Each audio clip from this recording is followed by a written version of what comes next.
I still have a taco. You still have a taco? I still have a taco. Oh, congrats to us. Congrats to us. We brought our laptops to New English to have a beer and plan our trip to Scandinavia. I have about 65 tabs open, and we're gonna get booking. I can't wait. Obviously, to get in the mood, I had to go home and rewatch SKAM. If you have not seen this show, I don't know what you're doing. Go watch it. It's on Dailymotion. It's the greatest show ever. It's a phenomenon for a reason.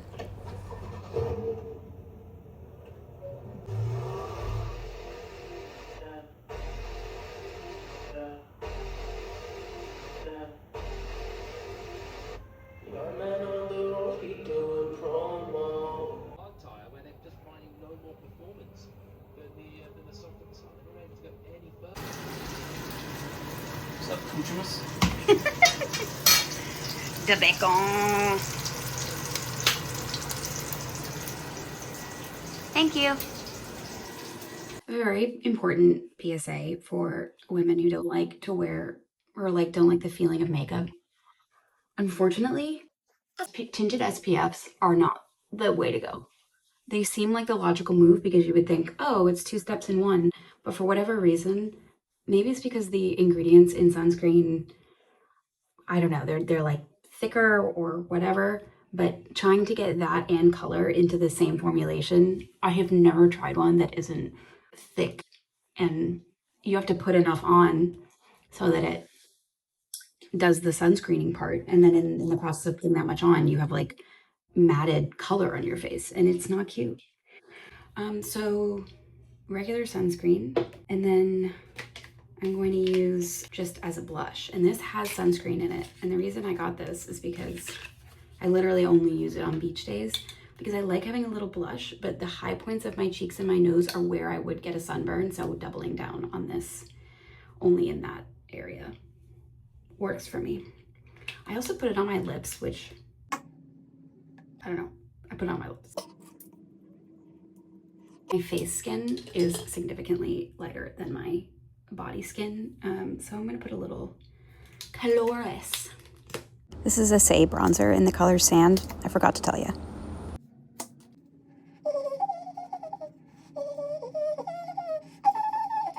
I love Cher. Who doesn't love Cher? Name them. I'd like to speak to them personally. I think they should return their humanity card. All right, color added. I'm gonna use this stuff. This is in the color June. Again, I don't think it's for your lips, but it has SPF in it, and it's a pretty color, so whatever.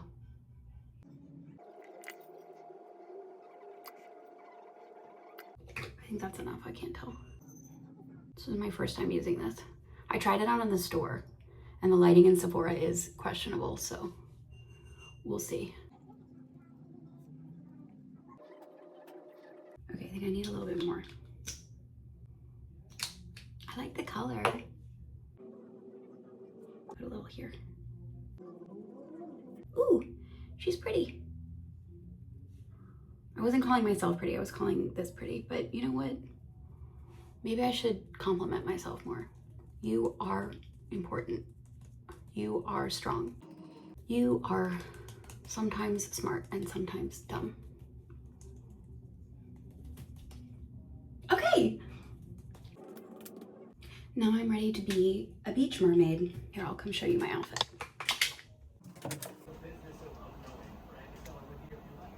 A little navy bikini, brown top,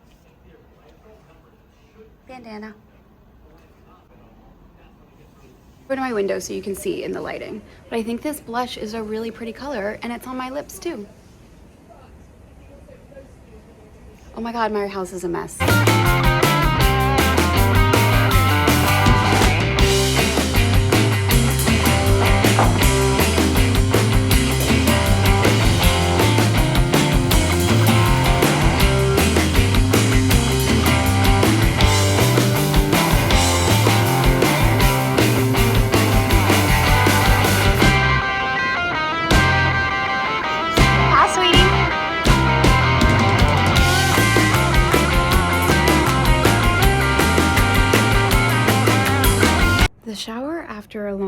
beach day is next level. I feel like my body and my soul are fresh. And I just made myself a little cocktail. It's a hodgepodge of different things because I didn't have the ingredients for a normal cocktail. So it is filled with tequila, Cointreau, fresh mint, shaken with ice, and a squirt. I would have put a ton of lime juice in it, but I don't have any limes, so it's still refreshing. Honestly, any kind of alcohol, as long as it's shaken to death and it's ice cold, it's pretty damn good. Now I am gonna watch more SKAM, and I'm gonna drink my cocktail, and then we're having pizza for dinner. Happy Sunday. We follow the pizza with ice cream because it's summertime, baby. I had a summer job scooping ice cream when I was a kid, and I absolutely hated it because it smelled like rotten milk. So I feel bad for these guys. Thank you. Now remember, you're gonna have to carry this over because you're gonna shift. I will handle it with care.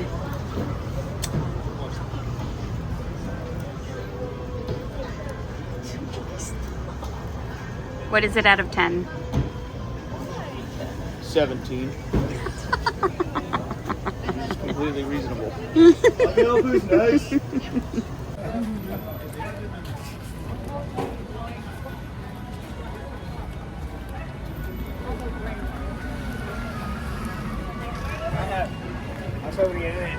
I think I'll have the caille au raisin. Very well. Oh, quail. I'll have that as well. It's Monday morning and I'm going for a walk to CVS to get my anxiety medication.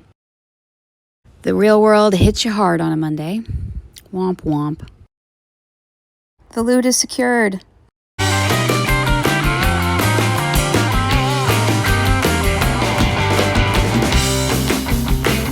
You may be wondering why I'm sitting on the floor and not at a desk, and the answer is there is only one room in our house that is air conditioned, and it is the bedroom. So I'm sitting on our bedroom floor trying to do my work because it is sweltering in the rest of the house. You know those face rollers that you put in the freezer and then you can take them out and roll them over your face and it will depuff your face? I am using that all over my legs because somehow I managed to get a billion bug bites on my legs over the weekend, and it's so itchy and inflamed that it's causing my anxiety to well up, and I feel trapped inside my own body, and the only thing that I could think to relieve the sensation was to roll this face roller on my legs. And I gotta tell you, it really worked.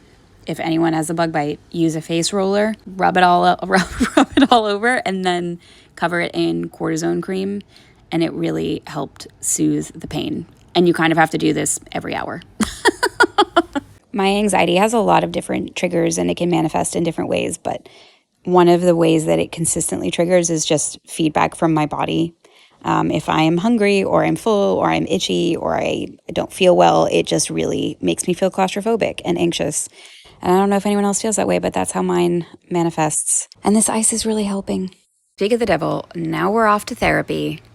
And I have, with my trusty advisor, a fruit punch flavored Gatorade, which is my new favorite flavor. I had never had it before, and now I'm obsessed and I can't stop drinking it. It tastes like chemicals and the Kool-Aid Man. It's time to cook dinner. I actually really, most of the time, not all the time, but most of the time really enjoy cooking. It's experimental and weird. I don't like recipes or anything. I just cook things up and add things in, just like my Italian grandfather used to. He never used a recipe in his life. He would just taste as he went, and that's what I do. Finishing the day with Morgan Meis.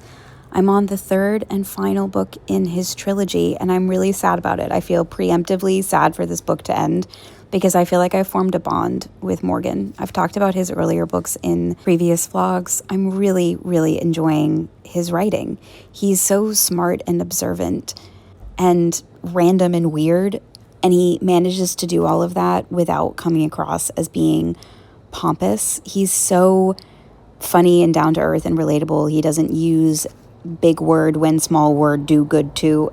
he's not trying to outsmart anyone. He's just in good faith trying to present his thoughts on paintings, and I'm obsessed with him. So yeah, I'm gonna be sad when this is over, and I don't really know what I'm gonna read next. I think I have a list in my phone of books that I want to read, and maybe I just pick one at random and go from there. But I'm already sad.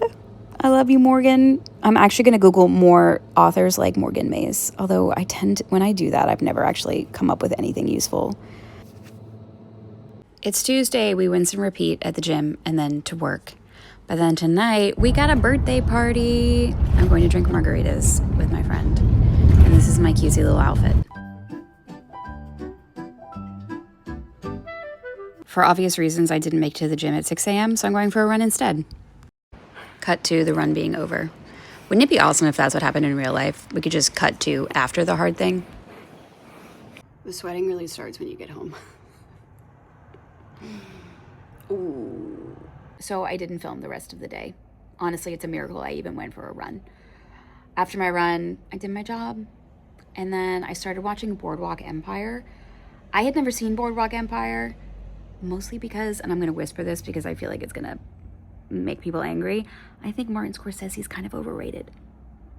I'm actually loving him more now that his daughter is on TikTok because she is funny. But anywho, I started watching it. It is, in fact, very good. Whoever edited it, the editing is so good. I'm going to put a little clip in here. You know whose fucking load this is? Pretty fucking obvious now, ain't it? Coward, monster, vicious brute, friend to thief and prostitute, conscience dulled by demon rum, liquor, thy name's delirium. I rewound and watched this edit multiple times because I thought it was so cool. And it turns out that it's kind of a trend throughout the show of the style of like cutting and then overlaying sound from the next scene preemptively over the cut. It's very cool. Yeah, and then I don't even know what happened on Thursday. See, this is what happens. Filming actually slows down my life in a way and allows me to keep from losing track of myself. And then, but I guess meditation's supposed to do that. You're not supposed to be filming yourself in order to do that. Oh my gosh. I am listening to this audiobook called Capitalist Realism by Mark Fisher, and it is incredible. It's a wonderful distillation of what most people refer to as a postmodern theory, mostly in the political and economic sense, obviously, because of the whole capitalism of it all. But it's really, really good. And I've been listening to the audiobook, and I can't help but evaluate everything through that lens. Capitalism has turned our lives into products. We are both the consumer and the product at the same time. And it's just, what are those snakes that swallow their own tail? He actually had a really interesting point in his many interesting points, obviously. But one of the ones that's really stuck with me is that he describes capitalism as a modality is unique because it allows for you to make fun of it. That's actually part of the system itself. So, for example, you will go to the movies and you will watch a movie that is Wolf of Wall Street, that is showing you all the ways in which capitalism is awful, but it's given it to you in the form of a product, aka a movie. And those moments of criticizing capitalism that are stuck within capitalism give you a catharsis, but sort of like a fake catharsis where you feel like I just got to mock capitalism, so I feel a little bit of relief from the pressures of it, and then you're ready to dive back in again. And really all that's doing is perpetuating, like, the chokehold of capitalism is still very much there. You just had temporary relief from it in the form of venting about it. I think talking about political infrastructures, economic infrastructures, is a difficult thing to do on YouTube without devoting like 2 hours to it in a proper sit-down session. I think I'll probably do it here and there because it's something that interests me. But with any of these things, I always find that I'm not trying to convince anyone of anything so much as inspire them to read books that have inspired me and then to take away whatever they want to take away from that book. I really didn't want to go to the gym this morning, but I did it. I think the air conditioning in my bedroom is giving me asthma. Happy Friday. Voila.